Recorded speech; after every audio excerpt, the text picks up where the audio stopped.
Hello दोस्तों, आपका हमारे YouTube channel study temple a way of achiever में स्वागत है। दोस्तों, मैंने आपके लिए स्पेशली बीएसएससी सीजीएल 3 एग्ज़ाम 2022 से संबंधित 50 जीके का सेट तैयार किया है। ये सभी जीके अन्य महत्वपूर्ण एग्ज़ाम्स के लिए भी कारगर साबित होगी। वीडियो के अंत तक बने रहिएगा और ये वीडियो आपको अच्छी लगे तो लाइक शेयर ज़रूर कीजिएगा। यदि आप चैनल पर नए हैं तो सब्सक्राइब कर बेल आइकन प्रेस ज़रूर कीजिएगा ताकि हमारे नए वीडियो के नोटिफिकेशन आपके पास सबसे पहले पहुंचे। यदि आपको किसी सब्जेक्ट या टॉपिक से रिलेटेड वीडियो चाहिए तो कमेंट ज़रूर करें। मेरी पूरी कोशिश रहेगी कि उस सब्जेक्ट या टॉपिक से रिलेटेड ज़्यादा से ज़्यादा प्रश्नों का सेट तैयार कर आपके लिए वीडियो बनाऊं। तो शुरू करते हैं। पहला प्रश्न है, हमारा पहला प्रश्न है, 3 विभिन्न कालों अर्थात मौर्य काल, गुप्त काल और मुगल काल के शिलालेख से युक्त एक स्तंभ कहाँ स्थित है? तो वो प्रयागराज में है। ठीक है, प्रयागराज में। अगला है, किस पुरातात्विक स्थल पर गर्द आवास के प्रमाण मिले हैं? तो यह है बुर्ज होम। तीसरा प्रश्न है, सुल्तान ऑफ जोहर कप किस खेल से संबंधित है? तो ये हॉकी से संबंधित है। अगला प्रश्न है, काबिनी नदी किस नदी के एक सहायक नदी है? ठीक है, काबिनी नदी किस नदी की एक सहायक नदी है? तो ये कावेरी नदी की सहायक नदी है। अगला प्रश्न है, यूरोपा किस ग्रह का प्राकृतिक उपग्रह है? ठीक है, यूरोपा जो है किस ग्रह का प्राकृतिक उपग्रह है? तो ये बृहस्पति ग्रह का क्या है? प्राकृतिक उपग्रह है।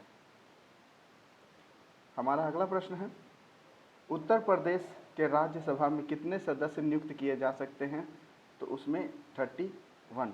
ठीक है, उत्तर प्रदेश राज्य से राज्यसभा में कितने सदस्य नियुक्त होते हैं? तो 31 सदस्य नियुक्त होते हैं। हमारा अगला प्रश्न है, कोरंडम किसका अयस्क है? तो कोरंडम जो है वो अल्मुनियम का अयस्क है। अगला प्रश्न है, तमिल साप्ताहिक पत्रिका कुंडी आरसू किसने आरंभ किया है?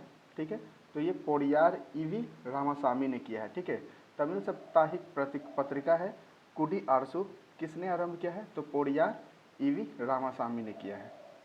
हमारा अगला प्रश्न है, सुरमा नदी जिसे बराक नदी भी कहा जाता है। ठीक है, सुरमा नदी का अन्य नाम क्या है? बराक नदी के नाम से जाता है। कहाँ से निकलती है ये? तो मणिपुर की पहाड़ियों से ये निकलती है। ठीक है, हमारा अगला प्रश्न है, कौन सा महाकल्प को स्तनधारियों का महाकल्प के रूप से भी जाना जाता है? तो नूतन जीवी यानी कि सिनोजोइक। ठीक है, किस महाकल्प को? नूतन जीवी यानी कि सिनोजोइक महाकल्प को स्तनधारियों का महाकल्प भी कहा जाता है। हमारा अगला प्रश्न है, असम के किस शहर में ब्रह्मपुत्रा नदी अपने पश्चिम की ओर से कटकर दक्षिण में बांग्लादेश में प्रवेश करती है? तो ये धुबरी से। ठीक है, असम के धुबरी से। चलिए, हमारा अगला प्रश्न है, युद्ध सेवा पदक से सम्मानित होने वाली पहली महिला कौन थी? तो मिंटी अग्रवाल। ठीक है, युद्ध सेवा पदक से सम्मानित होने वाली पहली महिला है मिंटी अग्रवाल। अगला प्रश्न है, दक्षिण भारत का ज्ञान सरस्वती मंदिर कहाँ स्थित है?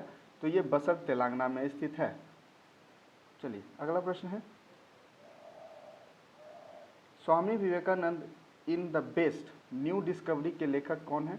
Mary Louis Buck. ठीक है, Swami Vivekananda in the best new discovery के लेखक कौन है? मेरी लुई बक। चलिए, बढ़ते अगले प्रश्न की तरफ। हमारा अगला प्रश्न है, कौन फौकॉल्ट के पेंडुलम के दोलन की सतह के घूर्णन के लिए जिम्मेदार है? तो यह है कोरियोलिस बल। ठीक है, ये एक घड़ी की तरह है। ठीक है, जमीन पर बनी हुई एक घड़ी है। फौकॉल्ट के पेंडुलम के दोलन की सतह के घूर्णन के लिए जो जिम्मेदार है वो है पृथ्वी का कोरियोलिस बल। ठीक है, चलिए बढ़ते हैं अपने अगले प्रश्न की तरफ। असम में पोवा मक्का किसका मकबरा है? ठीक है, असम में जो पोवा मक्का है वो किसका मकबरा है? तो पीर गयासुद्दीन औलिया का। ठीक है, पीर गयासुद्दीन औलिया का ये मकबरा है। चलिए, हमारा अगला प्रश्न है, प्रसिद्ध गणितज्ञ श्रीनिवास रामानुज का जन्म कहाँ हुआ था? तो इरोड, तमिलनाडु के इरोड शहर में हुआ था। ठीक है, रामानुजन को कौन नहीं जानता? ये गणितज्ञ थे श्रीनिवास रामानुजन। इनका जन्म इरोड, तमिलनाडु के इरोड शहर में हुई थी। चलिए, बढ़ते अगले प्रश्न की तरफ। हमारा अगला प्रश्न है, फ्लेशिंग मीडोज में शिफ्ट होने से पहले यूएस ओपन टेनिस चैंपियनशिप का आयोजन कहाँ होता था? तो फॉरेस्ट हिल में होता था। ठीक है। अगला प्रश्न है, किस बीमारी का नाम तारों का ब्योरा प्रभाव है? ठीक है, किस बीमारी का नाम क्या है? तारों का ब्योरा प्रभाव है। तो ये इन्फ्लुएंजा का है। ठीक है दोस्तों, इन्फ्लुएंजा का नाम क्या है? तारों का ब्योरा प्रभाव। अगला क्वेश्चन है, नीलम और रूबी किसकी प्राकृतिक किस्म है? तो ये एल्युमिनियम की क्या है? एल्युमिनियम ऑक्साइड की प्राकृतिक किस्म है, एल्युमिनियम ऑक्साइड। ठीक है, नीलम और रूबी किसकी प्राकृतिक किस्म है? एल्युमिनियम ऑक्साइड की। चलिए बढ़ते हैं अगले प्रश्न की तरफ। हमारा अगला प्रश्न है, लोपाछी में स्थित मंदिर अपने झूलते हुए स्तंभों के लिए प्रसिद्ध है और विजयनगर शैली में निर्मित है, जिससे किस नाम से जाना जाता है? तो इसे वीरभद्र के नाम से जाना जाता है।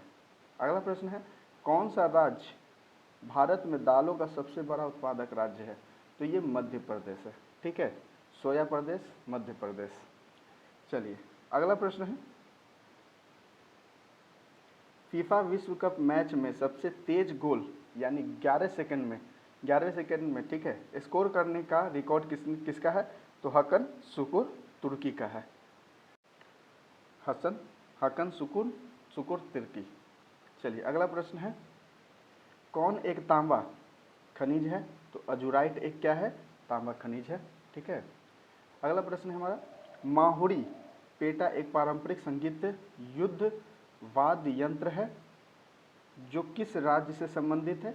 तो ये उड़ीसा राज्य से संबंधित है। ठीक है। चलिए अगले प्रश्न की तरफ बढ़ते हैं। तराइन का तृतीय युद्ध किसके बीच हुआ था?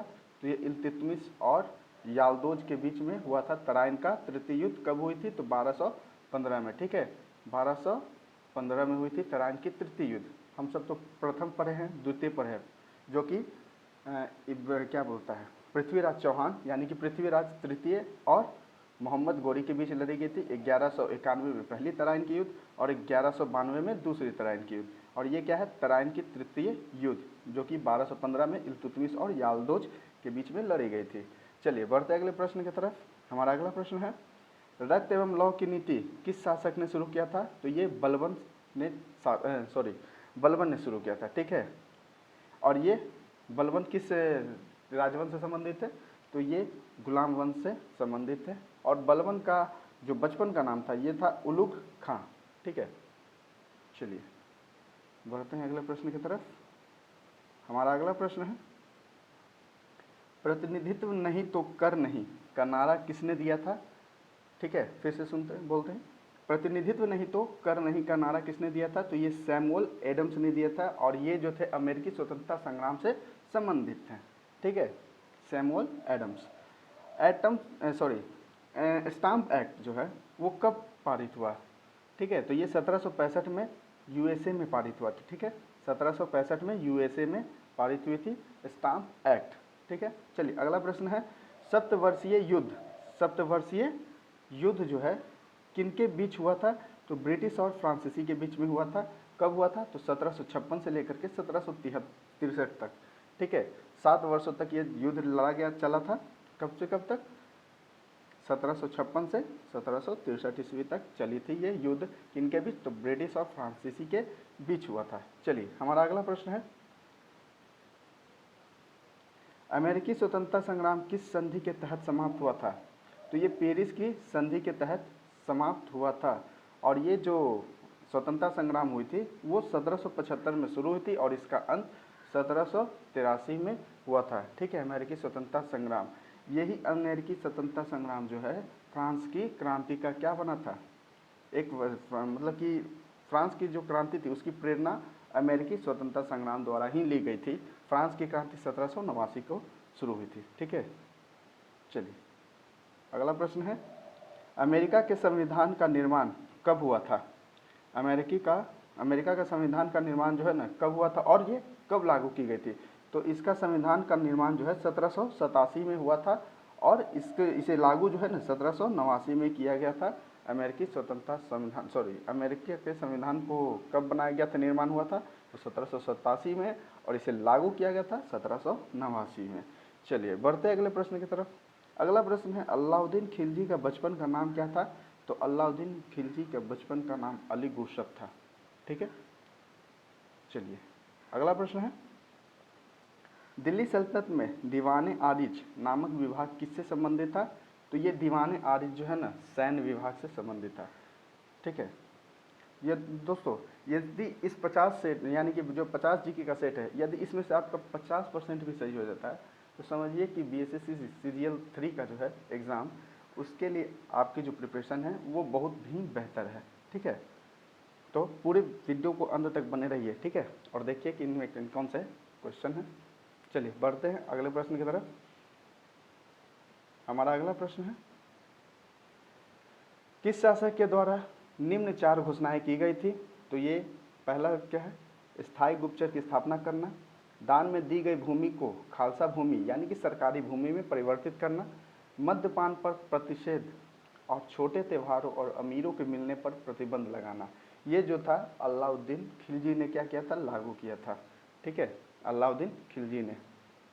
चलिए बढ़ते हैं अगले प्रश्न की तरफ। अगला प्रश्न है, शक्ति पृथक्करण सिद्धांत किसने दिया था? तो मॉन्टेग्यू ने दिया था। ठीक है, शक्ति पृथक्करण सिद्धांत जो है वो मॉन्टेग्यू ने दिया था। लेसेस फेयर का सिद्धांत किसने दिया था? लेसेस फेयर का सिद्धांत किसने दिया था? एडम स्मिथ ने दिया था। ठीक है, चलिए अगला प्रश्न है, कॉमन सेंस की रचना किसने की थी? तो टॉमस पेन ने की थी। ये अमेरिकी थे। ठीक है, अमेरिकी नागरिक थे। ठीक है, कॉमन सेंस की रचना किसने की थी? तो टॉमस पेन ने। पुस्तक से रिलेटेड बहुत सारे सवाल एग्जाम्स में पूछ लिए जाते हैं, तो इन्हें याद कर लीजिएगा। चलिए बढ़ते हैं अगले प्रश्न की तरफ। हमारा अगला प्रश्न है, माइक्रो इकोनॉमी के जनक किन्हें कहा जाता है? माइक्रो इकोनॉमी और एक होता है मैक्रो इकोनॉमी। ठीक है, तो माइक्रो इकोनॉमी में छोटे छोटे सूक्ष्म मतलब कि इकोनॉमी के बारे में, छोटे छोटे कंपनियों के बारे में पढ़ा जाता है। ठीक है, तो माइक्रो इकोनॉमी का जनक किन्हें कहा जाता है? तो एडोल्फ मार्शल को कहा जाता है। अगला प्रश्न है, मांग यानी कि डिमांड मूल्य से किस तरह संबंधित रखता है? ठीक है, तो ये मांग जो है ना, मूल्य का व्युत्क्रमानुपाती फलन है। ठीक है, व्युत्क्रमानुपाती फलन है। इसका मतलब है कि यदि किसी वस्तु का मांग बढ़ता है तो उसके मूल्य जो है ऑटोमेटिक बढ़ जाती है। ठीक है, लेकिन जरूरी नहीं है कि यदि मूल्य बढ़ जाए तो उसकी मांग में बढ़ोतरी हो। ठीक है, इसलिए ये व्युत्क्रमानुपाती फलन में आती है। ठीक है, कहीं व्युत्क्रमानुपाती भी ऑप्शन में रहे तो उसे ना मार करके व्युत्क्रमानुपाती फलन जहाँ रहे वहीं पर ही टिक लगाइएगा। ठीक है, तो अगला प्रश्न है, नर्मदा बचाओ अभियान का संबंध किससे है? तो नर्मदा बचाओ अभियान का संबंध मेघा पाटेकर से है। चलिए अगला प्रश्न है, पर्यावरण संरक्षण हेतु सर्वप्रथम स्टॉकहोम में विश्व शिखर सम्मेलन कब आयोजित हुई थी? तो 1972 में आयोजित हुई थी। ठीक है, इस सम्मेलन के बाद प्रतिवर्ष 5 जून को पर्यावरण दिवस के रूप में मनाया जाने लगा। 1972 के बाद। ठीक है, 5 जून को ही पर्यावरण दिवस पूरे विश्व में मनाया जाता है। चलिए अगला प्रश्न है, स्मॉल इज ब्यूटीफुल। ठीक है, स्मॉल इज ब्यूटीफुल पुस्तक के लेखक कौन है? तो E.F. सचमुचर, सॉरी थोड़ा अजीब सा नाम भी है इनका, E.F. सचमुचर, जो भी है माफ़ कीजिएगा, अजीब सा नाम है, पढ़ने में नहीं बन रहा है। तो E.F. सचमुचर जो ये पुस्तक संसाधन पर, ठीक है, संसाधनों पर आधारित है। इसमें इससे संबंधित गांधी जी के विचारों को भी प्रकाशित किया गया है। चलिए बढ़ते हैं अगले प्रश्न की तरफ। हमारा अगला प्रश्न है, सिंदखेरा का युद्ध कब लड़ी गई थी? सिंदखेरा का युद्ध कब लड़ी गई थी, किनके बीच लड़ी गई थी? चलिए जानते हैं। ये सिंदखेरा का युद्ध जो है 1757 में लड़ी गई थी। ये बालाजी बाजीराव तथा निज़ाम के बीच युद्ध हुई थी। ठीक है, और यही उदयगिरी का युद्ध 1760 में बालाजी बाजीराव और निज़ाम के बीच ही लड़े गए थे, और दोनों में जीत बालाजी बाजीराव की ही हुई थी। ठीक है, 1757 में और कौन सी युद्ध हुई थी? तो प्लासी की युद्ध हुई थी अंग्रेजों और सिराजुद्दौला के बीच में, जिसमें सिराजुद्दौला की हार हो गई थी और अंग्रेजों की जीत हुई थी। चलिए, और 1707 में तालीकोटा का युद्ध हुआ था। ठीक है, फ्रांसीसी और अंग्रेजों के बीच, जिसमें